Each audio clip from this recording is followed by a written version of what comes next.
Hey everybody, Mike Rossi here with a special video for my Making Sense of the World series. As many of you know, last week I was a guest for the first time with Pascal Lottaz on his Neutrality Studies channel, and it was one of the fastest hours that I've ever experienced in interviewing. We had a fantastic discussion, primarily looking at the limits of the IR school of liberalism and how that somehow mars Western perceptions of what's going on in the world today, specifically with the ongoing conflict in Ukraine. He was nice enough to allow me to repost the entire interview on my channel. So I also would like to thank all of you from Neutrality Studies who came onto my channel and subscribed after our talk. And for all of you that have been following me for the last couple of years, if you don't know who Pascal is, please give his channel a look. You can find it at Neutrality Studies on YouTube. It's a fantastic channel with some really interesting individuals that he speaks with. So welcome aboard to all of you who subscribed in the past couple of days, and I invite all of you on my page to give him a subscription as well. And of course, if you like my content and would like to become a Patreon supporter, my page link is below. You can also, if you like, just leave a one-time donation on PayPal, and I'm waiting for new headshots coming in, and once I get those, I'm going to create a Buy Me Coffee page as well. As many of you know, my channel is not monetized on YouTube because of the translation and subtitling that I do, which according to YouTube's policies, my content is not original. I'm okay with that. So anyways, on with the interview with Pascal, and I look forward to seeing your comments as well as any thoughts and opinions that you may have in the comment sections. Thanks so much.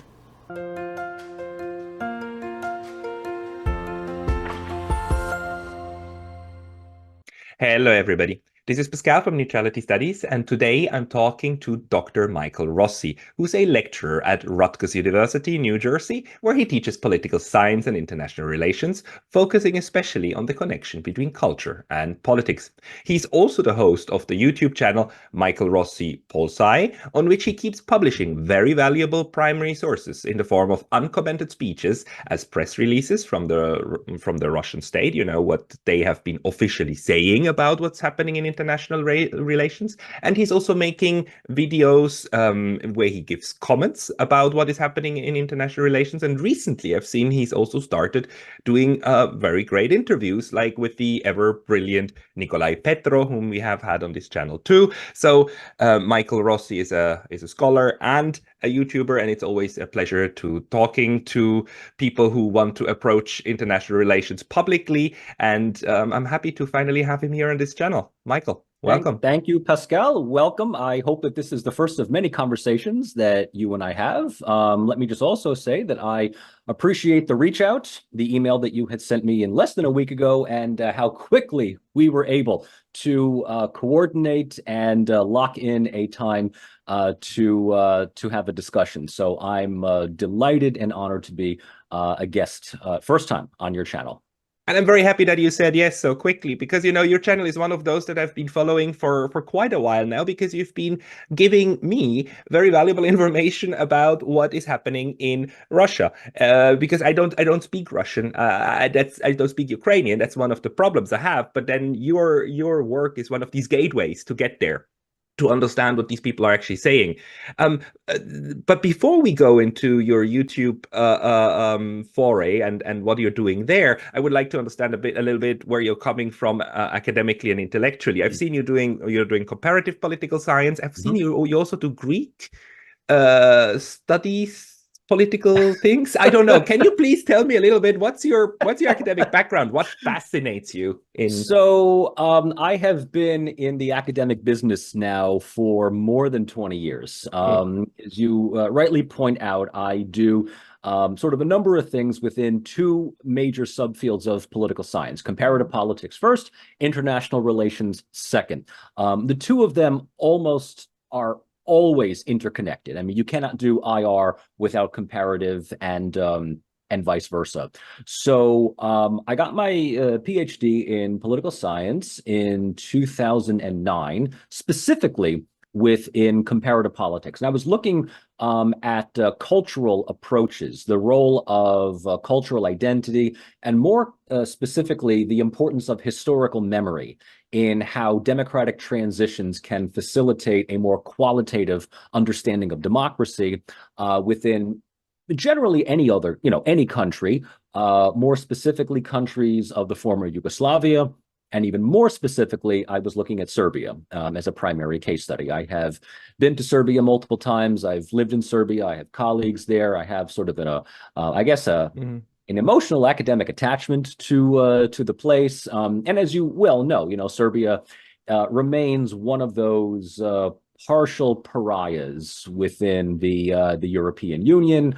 It sort of has the audacity of trying to get into the European Union on its own terms rather than being a little bit more subservient like the rest of the former Yugoslav republics and disputed territories. My channel I started, I think it was in 2017, 2018, really as a way of promoting what I like to call public scholarship. And, before I did any of the translations on the Russian videos, whether it was Putin or Lavrov, I realized that there was one major handicap that a lot of people within what I like to call institutionalized academia have, and that is they rarely, if ever, engage with the larger public. We teach courses, we grade papers, we converse with people who pay university tuition, but after 4 years, they graduate, they kind of move on, and it is a very much of some people call it the ivory tower. I call it a gated community. With one that unfortunately has a rather expensive paywall to access a lot of the academic journals. So I started the YouTube channel really as a way of promoting my style of teaching and also just, making my lectures at Rutgers just openly accessible to the public.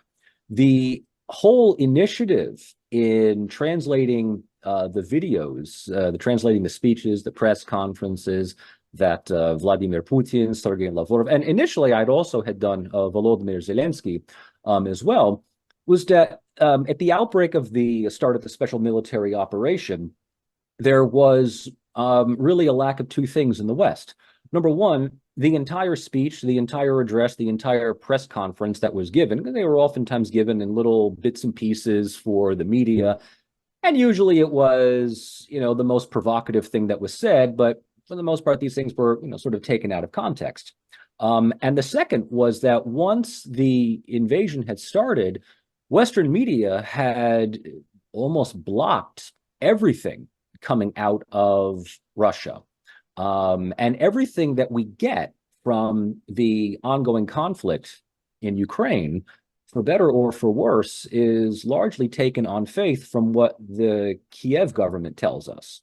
So, there already is this sense of skepticism and mistrust coming towards Russia.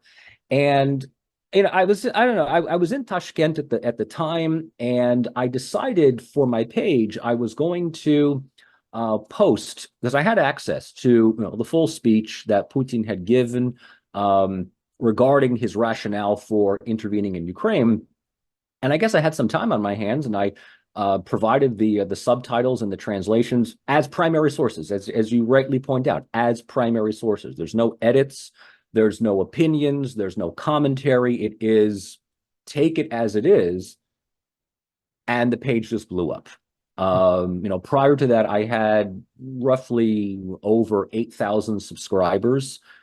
Page started in 2017. The war started in February of 2022. And last I checked, I now have over 47,000 subscribers.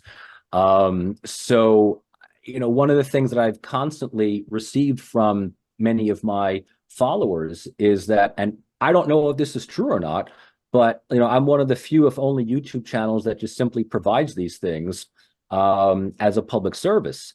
And I find it difficult. I still can't believe that I'm the only one doing this. I mean, as you can see, I'm sort of a one-man show here. This is not a business. This is not an organization. I am an academic with a laptop and a Camtasia subscription. That's it. But just recently, I had posted a video that Putin had given to the Ministry of Foreign Affairs outlining his terms of peace for Ukraine, and once again, just simply the raw material for the non-Russian, the non-Ukrainian speaking population. And if it does nothing else than just simply provide primary source material to those interested, well, mission accomplished. Well, I mean that's that's a great mission to have, And as somebody who also, I never know whether I am an IR person or a historian. I never know because I mix the two, and I don't really agree with especially the Western American way of quantitative IR. I like qualitative approach, and then that always drags you automatically into history. But anyhow, Absolutely, the point is, I appreciate primary documents. Yeah. I mean, it is great to read and hear things as people said it, and then use your own brain to make sense of it. Because as soon as it goes through commentary, you're getting the other person, right? So, and the other person is very important. I think it is great when we have people like the people I follow, like the Duran and the Judge and so on, in order to hear what they think, how they make sense of it. But sometimes what you want is to hear what happened in order to make sense of it yourself, in order to be your own commentator, and that's something you are providing. So right, and and as an academic, I mean, I feel that one of the things that we don't take this pledge in academia, but we kind of do indirectly, and that is we have to be objective and we simply have to be neutral in all of this. The reason why I decided to do this at the time was, I had been reading up on information leading to the outbreak of conflict in Ukraine, really from, let's say, late 2021 up to the outbreak of the war in February. But even more to the point, I had been following events that had been taking place since 2014. And chief of which in my own, in my own personal interest was the delaying, almost the deliberate scuttling of the Minsk agreements that if had signed and implemented, now, as we find from many Ukrainian officials, would have avoided 90% of all of these problems. Would have ensured Ukraine's territorial integrity outside of the open issue surrounding Crimea, and would have prevented all of this from happening. I mean, that's just an empirical observation on my end, and the Western media had automatically ascribed all blame, all responsibility for this conflict on Russia. And look, we have to be honest here. Russia invaded another country. I mean, from Western media, it's very simple. One country invades another country. It's a very, do-it-yourself narrative in that regard. Ukraine is defending its territorial integrity, its sovereignty, its independence, its fate, this, that, the other thing. Forget NATO, pulling strings behind the scene, but it's very, very clear, right, that Russia was seen as the aggressor. But what I have to also say that I find very problematic is the West's, and more specifically the US and the UK's, proclivity to simply cast Putin as this comic book villain. Yeah, right? Singular evil. Yeah, the singular evil. He waits, Hitler. Yes. Well, I mean, Godwin's law. It doesn't take long in the West. Count to 20. And by the time you reach 14 to 16, somebody will equate the current bad guy with, Adolf Hitler. Yeah. And I feel that that's a bit disingenuous because the West has been covering up a lot of its tracks and has been sort of recusing NATO of any responsibility for the outbreak of this conflict. And the immediate commentary, as you point out, or as you rightly point out just a few minutes ago, in that we have commentary along with pieces of speeches and addresses, puts the narrative already in one direction, right? It puts the burden of responsibility on Russia's part, but abrogates the West, NATO, Ukraine, Zelensky, on everything else. So, if nothing else, my job was simply to say, here's the entire speech, without the voiceovers that people find rather annoying, and do with it as you will. do with it as you will, right? If you go into this thinking that Russia is the aggressor, that Putin is this evil person, and you come out of it thinking that, but with this, fine. If you change your mind, fine. If you think that there's more to the story, here's the information. It's simply, and I try to remain as neutral as possible in this, simply because it's just not provided. The Kremlin's website, the Ministry of Foreign Affairs website, does offer transcripts of these speeches in both Russian and in English, but they seem to be more interested in only focusing on their domestic audience. So, as I said at the beginning, I used to translate speeches by Zelensky, but his government's YouTube channel, among others, have already provided the subtitles now, right? So for them, it's in Ukrainian, it's translated into English. They're already doing what they should do. And I don't feel like I'm doing something that the Kremlin or the Ministry of Foreign Affairs should do. But I know that there is a growing interest among many people around the world who don't speak Russian, who just simply want to get the unfiltered information and then draw their own conclusions. Yeah, and it's interesting that you're mentioning that, because the Kremlin to me always seemed to be much less interested in the public relations game in the West. Like signaling toward Western general publics, and sometimes we call that public diplomacy and so on. That's not what they have been engaged in very much. Whereas that's something that we see come out of the United States and of Europe much more towards their own, but also, I mean, the populations in within the kind of alliance system, right?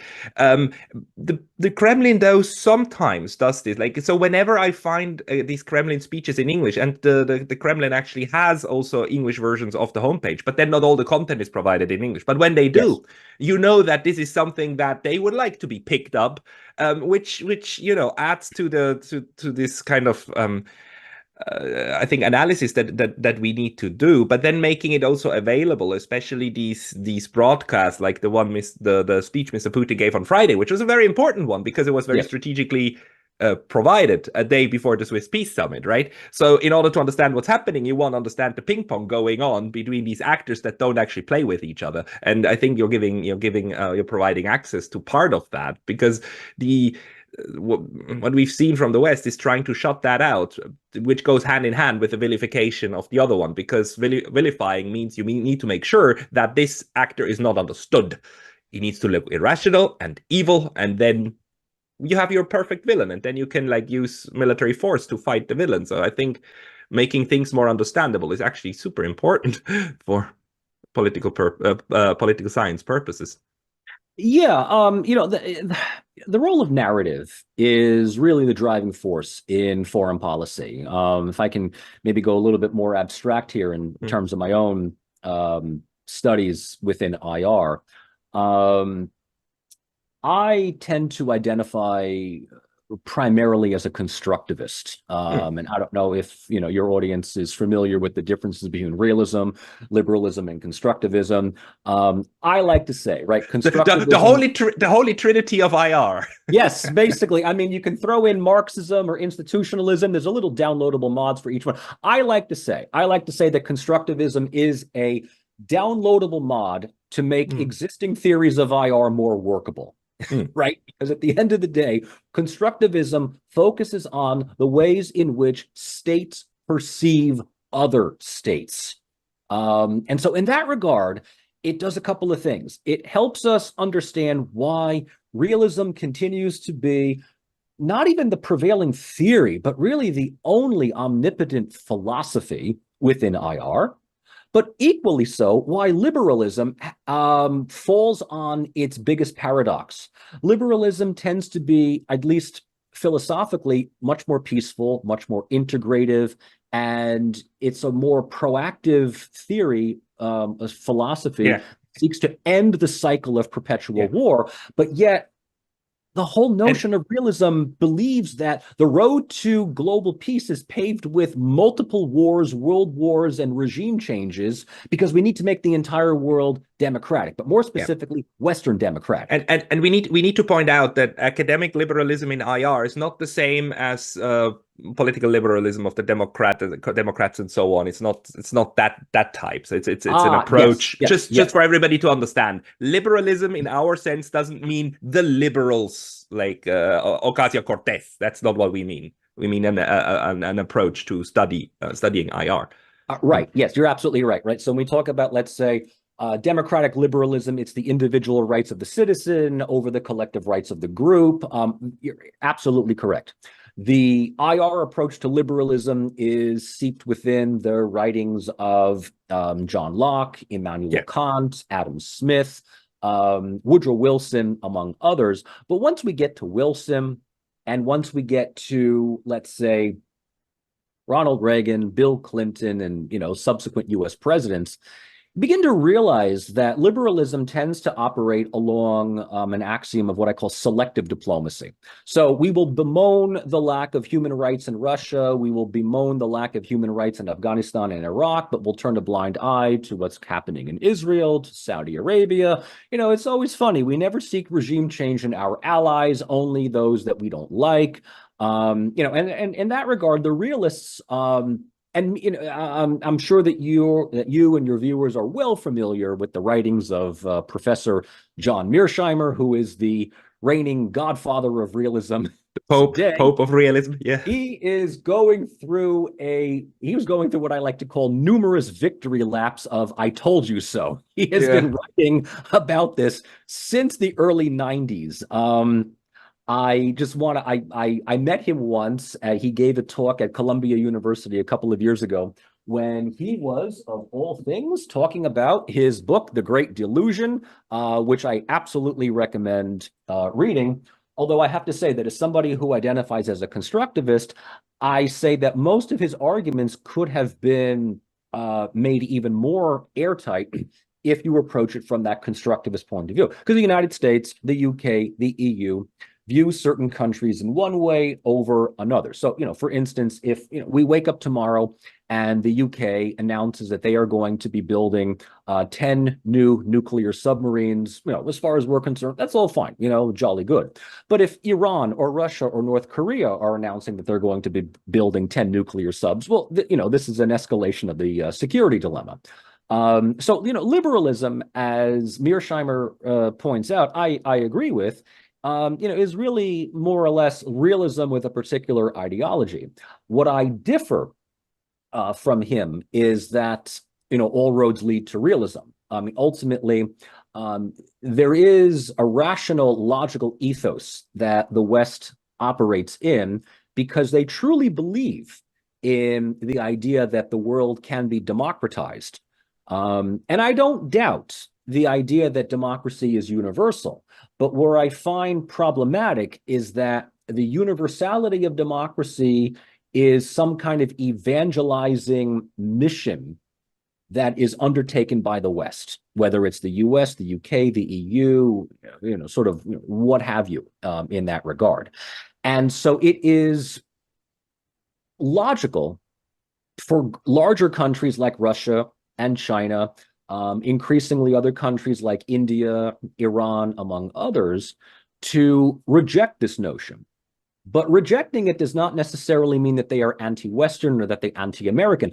But this is where constructivism comes in. By rejecting it, it is perceived in the West as being such, being anti-Western, anti-American, anti-democratic. Yeah. But we can even go a step further and make the argument that by rejecting it, it then delivers everything that the elites and the people in power need in order to cast it and project it to their population as something which then it would again turns it into like this realist argument of using politics in order then to to create the enemy that you want to have and then get to the clash that that's being like put up there now for 10 years, the future enemy and so on.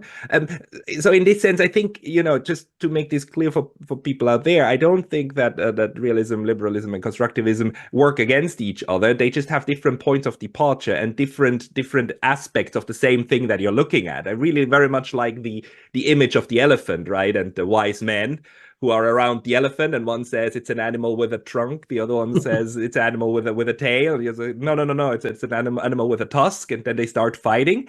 It's like, no, it's like it has all of that stuff. Of course, you just never get to see the whole thing at once, and that's I think that the looking at norms and what they do to people's minds, how people perceive themselves, I think that is absolutely essential to international politics. And it's interesting that you said that your academic career also kind of comes out of like Serbia, former Yugoslavia, because there we naturally see a lot of things that we currently perceive as like highly hypocritical, right? Super hypocritical that started over there. Like, let's take what happened to Kosovo, or what NATO did to Kosovo, and what Russia is doing to Crimea. And if you do a comparative politics thingy, you can say like, well, they're not exactly the same, but there's things that have been going on in both cases, right? And that's then where we get a little bit irky. It's like, God damn it.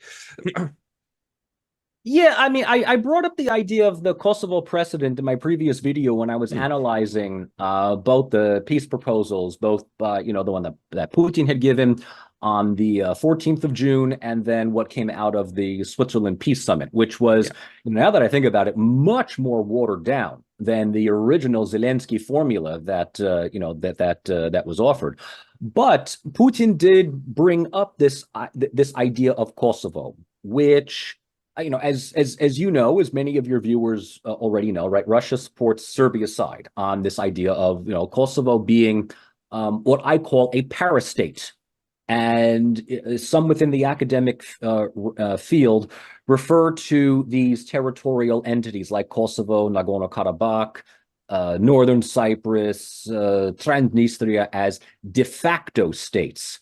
That's true, right? That is true. I mean, they are de facto states in reality. They lack a sense of legal legitimacy and sovereignty, so they are not de jure states. But I like to use the term parastate because they are created in direct violation of another state's territorial integrity and sovereignty. So there is no coordination, right, between the host state that this entity broke away from and the entity that likes to proclaim itself, declares independence, and cosplay itself as an independent country. And Kosovo has been openly and actively supported by the primary powers of NATO, and yet at the same time, these very same powers condemn Russia's support for breakaway territories in Georgia, in Moldova, and of course in Crimea. So I absolutely agree with the double standards, the hypocrisy, and the idea that Kosovo really gave Russia a green light to say, well, great powers can do whatever they do, and if we get condemned for what we're doing in Ukraine or Georgia, we can certainly point out, well, you did it to Serbia. Why can't we do it here? I mean, it is it's a realization that great power politics is back, and if you have the authority to do so, you can absolutely do it. I find it also interesting that Kosovo was a member. They attended the Switzerland Peace Summit with Ukraine, and Serbia too. Along with Serbia, and they both voted for the communique. That's highly fascinating. I would really like to know what went through what went through the minds of the diplomats who were doing that, because if you're on the Serbian side, you will clearly think that we're going to use this communique in the future in order to argue our case against Kosovo, because this is another precedent of Europeans, a lot of them agreeing that the principle that happened in Kosovo is actually not admissible. Well, right. I mean, the thing that I'm looking at with the Serbian side is that I know where they probably voted for, and that is Yeah. where the communique upholds the territorial integrity of Ukraine. Perfect. Serbia's like, we have to vote for this, even though their breakaway slash wayward slash former slash disputed territory also voted for it for completely different reasons, right? So I'm just welcome to the world of absurdism. I mean, but you know, yeah, it is absurd, but we need to embrace the absurdity, right? And then we need to work with it in order to make the absurdity understandable. One thing is that even within Kosovo, there are parts that would rather rejoin Serbia, right? There are still Serbs in Kosovo, and that's something that Kosovo doesn't accept, right? My integrity. So even the ones who break away, they don't like the other breakaway ones. It's always the same. And that's a traditional, it's a classic in international relations, right? Well, let's bring this up. I mean, let's bring up one of the inconvenient realities is that, the more pro-West, the more pro-European, and the more pro-democratic, pro-American you are, the less likely you are to grant minority rights to those annoying little groups that are still there in your end. Kosovo has to be almost nailed to the wall in order for them to implement an agreement that they made with Serbia 10 years ago, the Brussels Agreement of 2013, which says that they will legally sanction the creation of an association of Serbian municipalities that grants some kind of local self-competency to these communities that you point out in the north, the center, and the south, which are articulated within the Ahtisaari plan that maps out Kosovo's sovereign raison d'etre. And yet they're saying, no, we don't do that because it's going to give them independent powers. In the same way that Ukraine today wants to let you believe that they are the bastion of liberal democracy for Europe, and they are literally banning anything Russian within the country. Yeah. So if there ever was an opportunity for the Ukrainian government to try to tell those fence-sitters who speak Russian, who might be more pro-Russian but are hesitant to join this side, no. The future of Ukraine includes you as well. They have failed miserably. They have absolutely failed miserably.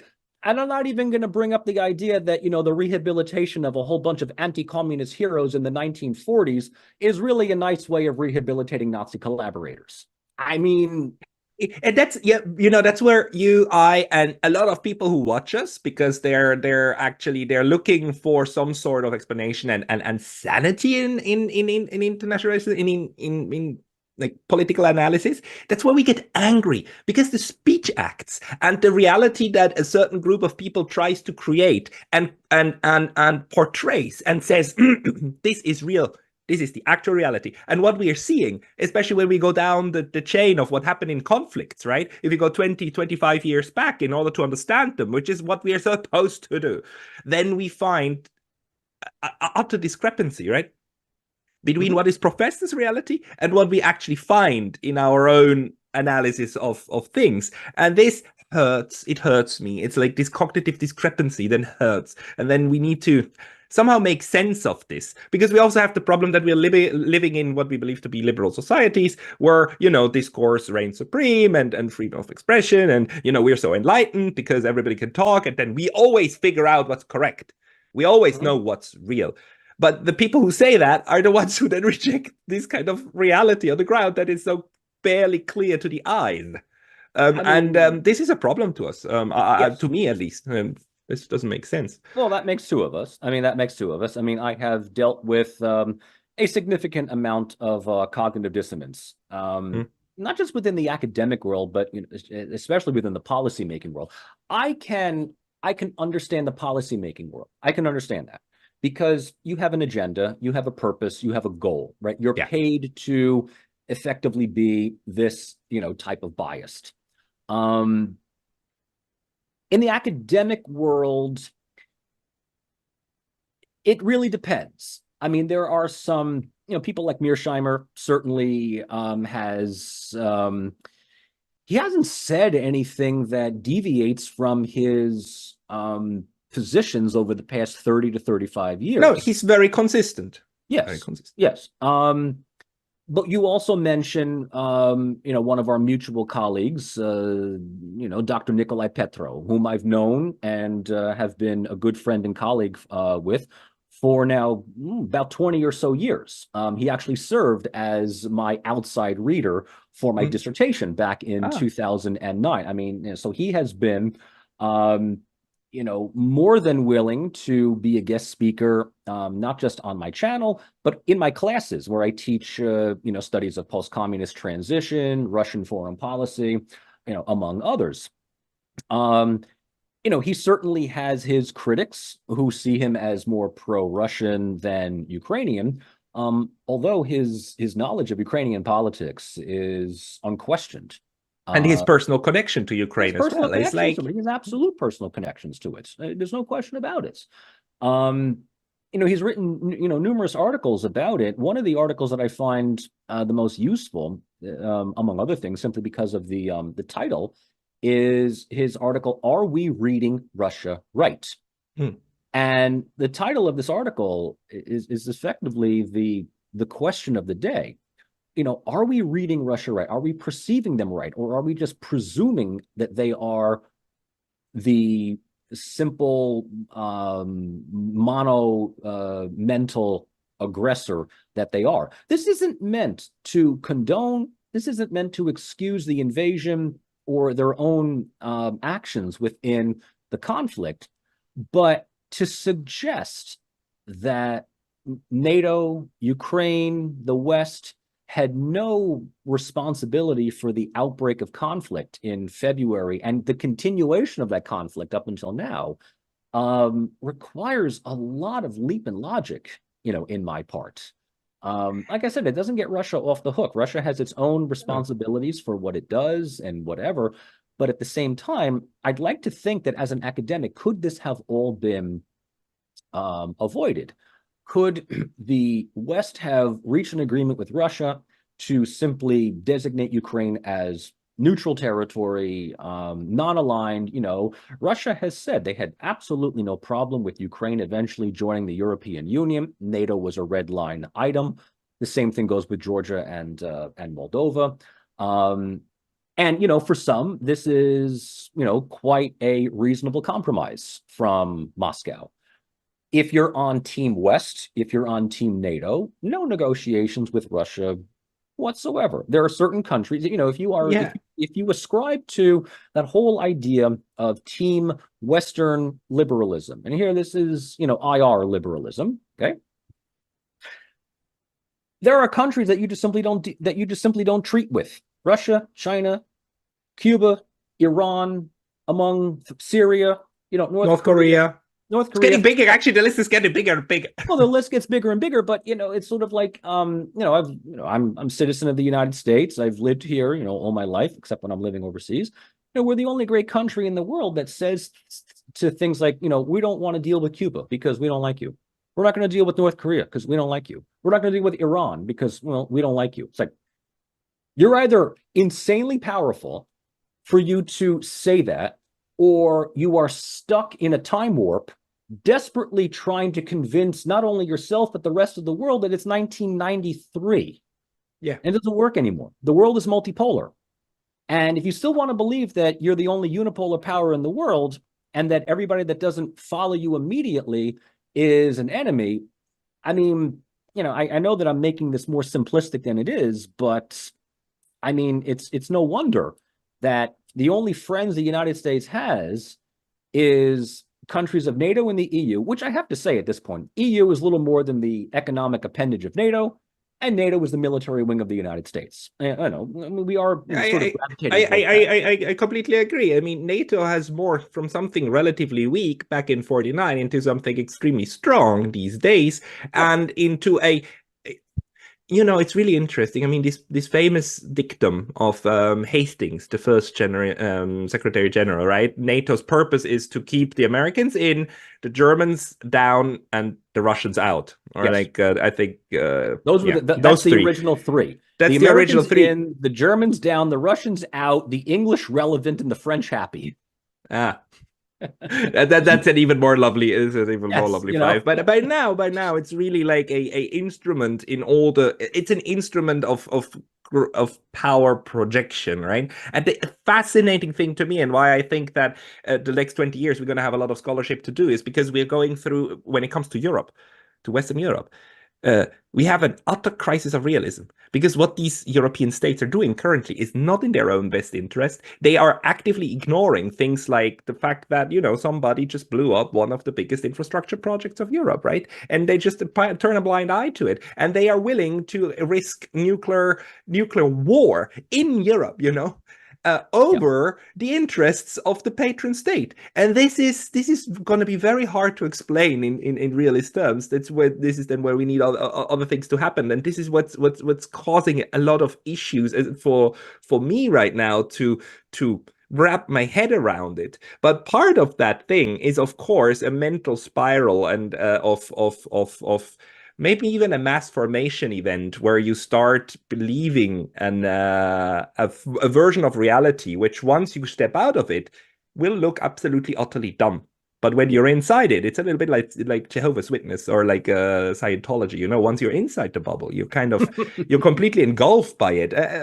That's the only thing that makes sense to me in order to explain why these countries don't act in their rational self-interest.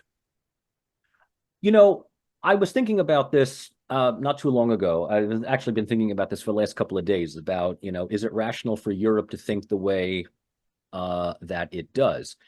Within the European Union, and let's just conflate, the EU and NATO are by and large, pretty much the same thing. Overlap, huge overlap. Overlap for the most part. Lose a country, gain a country, but it's sort of like the main countries are the ones that are in both the EU and NATO, and the alpha countries, the ones that really count. You have Germany, France, Italy, Poland. Let's just think of those four. And UK when you count NATO, but the UK is just going to go along with whatever the United States says. There's no question about that. Yeah. Any ideology sounds absolutely convincing when you are surrounded by nothing other than that ideology. And the idea of liberalism, both IR liberalism as well as more political philosophical liberalism, predicates itself on prioritizing civil liberties over national security. But the only group of people that can do that are those that are absolutely certain that their national security is assured and taken care of. So in other words, if you live in a gated community, and, pick your city, New York, as Tashkent, London, Berlin, wherever. If you live in the good neighborhoods, the wealthy, the affluent neighborhoods, crime is not really an issue. Poverty is, on the outskirts. You surround yourself with people who are like you, even to the point where, blue collar industries are the service sector. You're not even white collar, you're intellectual collar at this point. You can think these lofty things. Lavrov constantly brings up this allegory that Borrell once mentioned about the EU, right? That it's this garden, right? The garden that needs to be maintained against the jungle outside. And, Lavrov does not do this to spite, but to bring up this idea that if you are living within the garden, you truly believe that the garden can and should spread to every other place, on Earth. That's the whole notion of democratic peace theory. And if you disagree with that, well, then you can be chided for thinking that, A, democracy is incompatible with other parts of the world. B, you're an Orientalist because certain cultures are incompatible with that. How dare you say that? Something similar came up many, many years ago when George W. Bush was still president. And you remember him, right? At the time, he was war criminal number one, but now we have rehabilitated him because, he's much more acceptable and palatable than Donald Trump. And he and Michelle Obama shared a cough drop at Nancy Reagan's funeral or something like that. So the best of friends. Anyways, Bush at one point was attending some press conference, and some journalist, I don't remember when or where, but had said to him something to the effect of, is it worth all the time and effort and money and resources and manpower to democratize Iraq. And Bush, I actually have to give him credit for this. I think he was honestly honest about this. He was unbelievably naive, but yes, he was honest about this. And he kind of looked at the journalist and he said, are you somehow insinuating, I'm paraphrasing, but are you somehow implying that the Iraqis don't deserve democracy, that they don't deserve liberty, that they don't deserve freedom? You know, why do some people deserve democracy and others don't? And of course, it left the journalist, dumbfounded, because it's a statement that you can't counteract. But with this in mind, the belief that it is your job to somehow convert the rest of the world to not just democracy, but your version of democracy. And it's a type of democracy, it's a type of liberalism that Glenn Deason, who in his book Russophobia, and I highly recommend everyone to read Deason's book on Russophobia, right? He points out this idea of I forget the right, it's sort of asymmetrical democracy, or some countries are more sovereign than others. And it's those liberal democracies that take it upon themselves to kind of civilize the rest of the world. And if certain countries or leaders or people or cultures or religions reject that, well, then that's just simply anti-Western and they're automatically deemed authoritarian, right? And that's not how it works. That's not how it works in the multipolar world. And yet that is the narrative that is fundamentally believed by US presidents, UK prime ministers, German chancellors, French presidents, EU commissioners, whether they're high, medium, mediocre, or low, it doesn't matter. For them, we have cornered the market on ideological morality. And all you have to do to pass that threshold is simply wave the right flag and say, I like the West, I like the EU, I like America, I hate Russia, I hate communism, I hate China, I hate anything else like that. And you'd be surprised what you can get away with. And it would be believable if the allies of the West weren't as corrupt, nepotistic, reprehensible people as they are. But we see, unfortunately, Ukraine descend into, it's not even autocracy, it's just simply non-democracy. Zelensky has completely canceled all future elections, and yet no one complains about that. His term ran out. His term ran out. His term ran out. And there was no rationale for, if he thinks about it, if you think about it, he was like, well, there's no point in we can run an election during a war. You know what? Play it smart. Run the elections where you can run in central and western Ukraine. Yeah, but the Lviv, the Kiev, the Ivo-Frankivsk region are going to overwhelmingly vote for a pro-Western, pro-NATO, pro-EU guy. It is so ridiculous, because what he's saying is like, okay, Ukraine is a sovereign independent state and Ukraine is doing everything it can, including fighting a war, running schools, having electricity, water, everything, laws, prisons, and so on. The only thing we can possibly do is elections, unfortunately. Yeah. It's the only thing, and it's okay, anyhow, sorry, I'm cognitive dissonance. Well, and again, not to give Putin credit for this, but he's pointing out chapter and verse in the Ukrainian constitution how there is no justification or legal grounds for this. And as far as he's concerned, the only legitimate body of authority in Ukraine is the Verkhovna Rada. Right? Mm-hmm. That's it. Right? That is it. Now, you take him for how he is. You think he's great, fantastic. You think he's a maniac, fantastic. It's just as good. But it feeds into the Russian narrative that this whole idea of the West upholding the principles of liberal democracy is hollow. Of course, so what we need to recognize at this point, and it's really sad, is that liberal democracy is a discourse used by certain groups of people in order to make the masses go along with the policies that they want. I mean, that's the only explanation I have. And maybe these people believe in it. Maybe these people actually think in these terms, and maybe they're able to just do the switch off, like say like liberal democracy above anything and everything.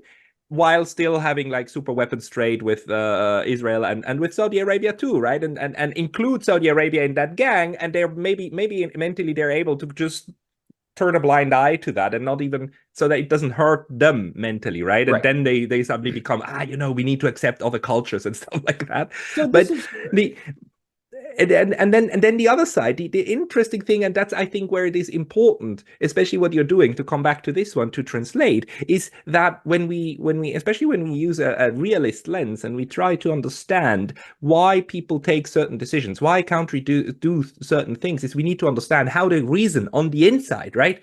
Apart from the way that they're being portrayed. And yeah. this is the black box here. This is what we need to crack, because that's the only thing that matters for the decisions taken. Mhm. And it took me a long time to understand why neutrality failed for Ukraine. You know, this really threw me into a disbelief, because I thought it is so obvious, and it took me time to understand that it was not Russia that sabotaged it; it was the West that sabotaged this and made it impossible, because that's not what they want. They want the hard border. They want the war was not necessarily planned from the beginning, but it was something they were willing to take because it's going to be the Ukrainians who do the dying anyhow. And so this took me a long time, this realization. But this decision, why the Russians said like, okay, this is it, we're marching in, that we cannot get to that without actually opening this black box. And this is something that you try to provide. I mean, pieces to that. Yeah. Yeah. And this is where constructivism, this is why I always go back to constructivism, because as you just said, right, liberalism has its ideology, it has its ethos, it has its morality, until you start scrutinizing it, until you start realizing that some of the closest strategic partners for the big key liberal states in the world have some of the worst and most appalling human rights records, in existence right now. Yeah. I mean, you mentioned Saudi Arabia. Israel is effectively committing the closest thing to state-sponsored genocide that we have seen in nearly 80 years. I mean, at this point, the cat's out of the bag. This isn't even interpretation. This isn't even nuance. This is just raw empirical evidence that is being witnessed. And yet you will see the very same countries that seek to excuse those actions pushing a narrative that wants you to believe that Russia's committing genocide in Ukraine, that Serbia committed genocide in Bosnia, not even in Bosnia, but just simply in one town, in Srebrenica, which is that in of itself is a minefield to bring up. You mentioned that I had, I deal with politics and culture in the Balkans. That is a minefield to walk through. Yeah. That is a minefield, because no matter what narrative, no matter what side you take, you're invariably going to annoy two other sides.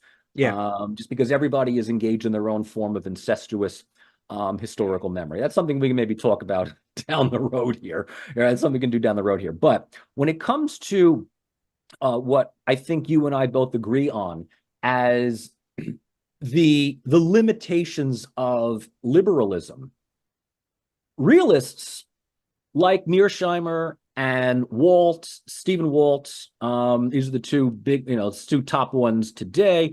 Even back in the day, like the original true ultra godfather of realism, Ken Waltz, who wrote his phenomenal work, Man, the State, and War, along with the theory of international politics, would have you understand that liberalism is, at the end of the day, realism with an applied ideology. That is ultimately it. One of Mearsheimer's arguments, and when I say, when I'm quoting Mearsheimer, I'm not saying that I support this, I'm just simply quoting it for the sake of putting it out there. In his book, The Great Delusion, he says that liberalism only works as liberalism when the liberalist great power is a unipolar power. So we're talking about the United States in the 1990s, let's say the UK, perhaps in the early 20th century, because there's nobody to oppose it. But the minute that another power rises, and within the study of international relations, the study of unipolarism, bipolarism, multipolarism, I mean, great powers it's inevitable that they will rise. It just happened. I mean, Thucydides had been talking about this over 3,000 years ago. These things happen. So the rise of China, the return of Russia, the regional influence of India and Iran, this doesn't have anything to do with the fact that it's an anti-American coalition. It's just that eventually new powers, new states, new regions rise. And they have their own, ethos. Russian foreign policy, Chinese foreign policy, there's nothing inherently sinister about it, right? Chinese foreign policy is very simple. We can do business with you so long as you don't recognize the independence of Taiwan. Right, that's it. That's Chinese foreign policy in a nutshell. Russian foreign policy, interestingly enough, I teach a course on this, and I've taught it multiple times at Rutgers, at Fordham University. Some of the most phenomenal students I had was last fall at my Fordham class. Just a little shout out to my Fordham kids. And Russian foreign policy operates within the ethos of A, the world is multipolar. B, the world is multilateral, and C, Russia is not seeking to supplant the United States, but simply to recognize that it is among at least 3 or 4 other powers, a global power with regional interests, regional security interests. You can take it however way that you want. But if the US still sees that as a challenge to its own hegemony, then that's really one of two, that creates 2 problems. One, the US creates its own security dilemmas. And number 2, there is probably, in my opinion, one of the best scholars out there on the phenomenon of unipolarism, right? The idea that there's one power out there that tries to run the world, and the understanding that unipolarism sows the seeds of its own demise is Christopher Lane. Christopher Lane has been writing some excellent work on unipolarism since the mid-1990s. And he wrote this article in the mid-90s called The Unipolar Illusion. I think it was published in, I could be wrong, International Security, but I could be wrong. And even as early as the mid-90s, he said to himself, the United States as a unipolar power is operating on borrowed time, because eventually new powers will rise, and it is up to the United States to decide what to do with those new powers. They can recognize those new powers and be seen as a benevolent but declining hegemon that sees its position as one among a new group of great powers in the world, or it can resist, or it can see these powers as challengers, as rivals, as threats to security. And if we use the constructivism card and we take at face value how the US perceives certain countries, it makes all sense that the United States is going to perceive Russia, China, Iran, and even India as rivals, not as partners. And they're going to realize that the leadership in power at the time does not want to be the one to relinquish it. You don't want to be the captain that steers the ship towards sinking. So in that regard, you want to hold on to this idea of American omnipotence as much as possible. And you're holding on to an ideology that, not only is outdated, but has disproven itself multiple times with Kosovo, with Iraq, with Libya, with Syria, with Afghanistan. Afghanistan was, in my opinion, probably the best example of the end of American unipolarism, and the idea now that we are effectively giving Israel carte blanche to do what it wants. So you either throw liberalism out and say, look, America, stop trying to convince us that you're the defender of human freedoms in the world. You're just a great power with your own great interests and your own strategic interests, and be honest about it. And we would actually respect you more for that. Yeah. Like, I could actually see that. I could see that. Again, I'm saying this as an academic, as somebody who is, I've read the stuff, I've looked at it all, and I'm like, if this were any other country, we would see the United States as just simply a great power that is trying to reposition itself to reflect new global realities. And it's using an ethos, it's using an ideology that, you need to update the brochure, guys. The brochure says one thing, reality says, it's sort of like, you apply to a university and the brochure gives you all of this. And then you go to the You would go to the university and you're like, oh, a bunch of cuts have, killed that program and that building got knocked down and we don't have that anymore and whatever it is. And it's like, listen, the brochure, it's like you go to a university and you're taking a class with a, well-venerated old school professor who hasn't updated the syllabus since 1994. It's like times are changing. But what fascinates me is that as you pointed out, there's nothing really new to this, not just to the principle of what's at work, also to the forces at work. Some of the most interesting people I've talked to lately are scholars Arta Moini and Christopher Mott, who pointed out beautifully in a very nicely well-written article how this tension between realism and liberalism before the invention of modern IR was already playing out ideologically between Washington and Jefferson.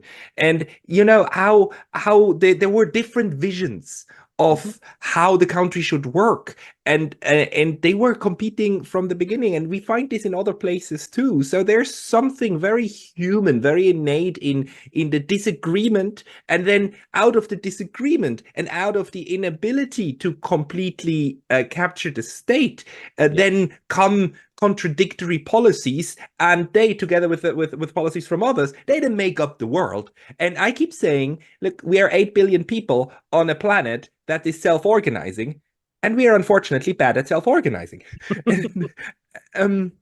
I don't know, but the US fascinates me in this sense, because from the very beginning, its foundations is very philosophical, and you can see this play out. And Washington was, of course, a pro-neutralist. He was not isolationist. Well, today you would call him isolationist, but he was a neutralist, whereas Jefferson was an interventionist, more or less. It's like, we need to help the French. We need to go to Europe. We need to intervene for spreading the garden, right? Right. And I find that fascinating over time.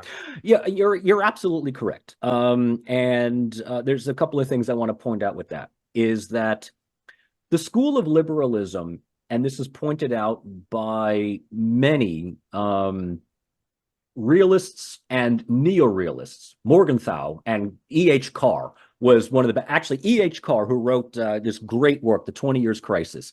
He wasn't a realist. He was more of a Marxist. But I like to say that like Marxists in IR theory are like realists that are really pessimistic about it. They hate being realists. Okay. But I recommend people check out Carr's work, The 20 Years Crisis. But what they all say is that the biggest problem with liberalism is its highest virtue. And that is, liberalism is the one IR theory that is not ashamed to have an ideology, but they wear that ideology like a badge. And the problem with that ideology is that you cannot spread that ideology throughout the world. And the ideology in academic sense is upholding the belief that there are universal rights, universal human rights, right? Life, liberty, and property. In a more vernacular, vulgar sense, it's the idea, if you're coming at it from a liberalist state standpoint, like the US or before that, the UK, and that is the idea that there's something horrible happening over there, and we have to do something about it, right? There's human rights abuses that are happening over there. There's genocide happening over there. There is famine. There's mass murder. There's something hard. We can't just simply uphold principles and do nothing about it. If we have the ability to do something about it, we're going to do it. In the Cold War, two things galvanized the United States towards this. One was the civil war of dissolution in Bosnia, well, actually in Yugoslavia, but we focused on Bosnia.